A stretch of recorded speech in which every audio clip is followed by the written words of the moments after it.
ઉનાળાની શરૂઆતમાં પાણીજન્ય રોગચાળો વકર્યો છે. ટાઇફોઇડના કેસોમાં વધારો થયો છે. 9 દિવસમાં ટાઇફોઇડના 115 કેસ નોંધાતા આરોગ્ય તંત્ર દોડતું થયું છે. 3 મહિનામાં ટાઇફોઇડના 622 કેસ નોંધાયા છે. ટાઇફોઇડ સાથે કોલેરાનો પણ એક કેસ નોંધાયો છે. કોલેરાનો કેસ નરોડા વોર્ડમાં નોંધાયો, જ્યારે બહેરામપુરામાં 20 અને લાંબામાં 15 કેસ ટાઇફોઇડના સામે આવ્યા છે.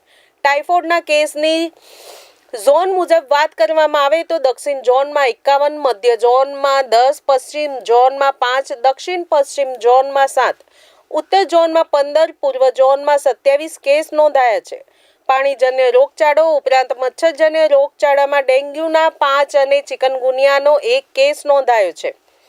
આ ઉપરાંત મચ્છરજન્ય રોગચાળો જેવા કે ડેન્ગ્યુ અને ચિકનગુનિયાના કેસ નોંધાયા છે, જે આરોગ્ય ક્ષેત્રે ચિંતાનો વિષય બની રહ્યો છે. આરોગ્ય અધિકારી ભાવિનભાઈ સોલંકી અને આરોગ્ય વિભાગ આ સ્થિતિ પર હાલ નજર રાખી રહ્યા છે.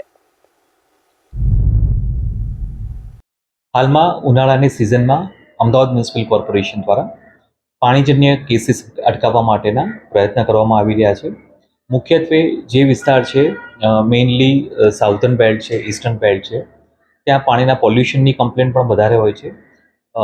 તે જગ્યાએ ક્લોરીન ટેસ્ટ કરવાની અને મહત્તમ પાણીના સેમ્પલ લેવાય તે પ્રકારની કામગીરી હાથ ધરવામાં આવેલી છે. હાલમાં આંકડાકીય દ્રષ્ટિએ ચાલુ માસ દરમિયાન ઝાડા ઉલટીના 153 કેસીસ, જોન્ડિસના 46 કેસીસ, ટાઇફોઇડના 115 કેસ અને કોલેરાનો 1 કેસ નરોડા ખાતે રિપોર્ટ થયેલો છે. હાલમાં આગામી દિવસોમાં કોર્પોરેશન દ્વારા મુખ્યત્વે જે કોઈ આઈસ ફેક્ટરી હશે, પાણીના જગ સપ્લાય કરતી કોઈ એજન્સી હશે, પાણીની નાની પેક બોટલ જે હશે, આ પ્રકારના ધંધાકીય એકમનું પાણીનું સેમ્પલ થાય તે પ્રકારની કાર્યવાહી કરવામાં આવશે.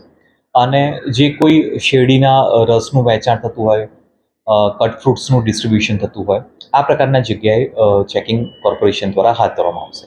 આવનારા દિવસો દરમિયાન પાણીજન્ય કેસીસ, સ્પેશિયલી ઝાડા ઉલટીના કેસીસ, ટાઇફોઇડના કેસીસ અટકાવવા માટે કોર્પોરેશન દ્વારા કાર્યવાહી કરવામાં આવશે.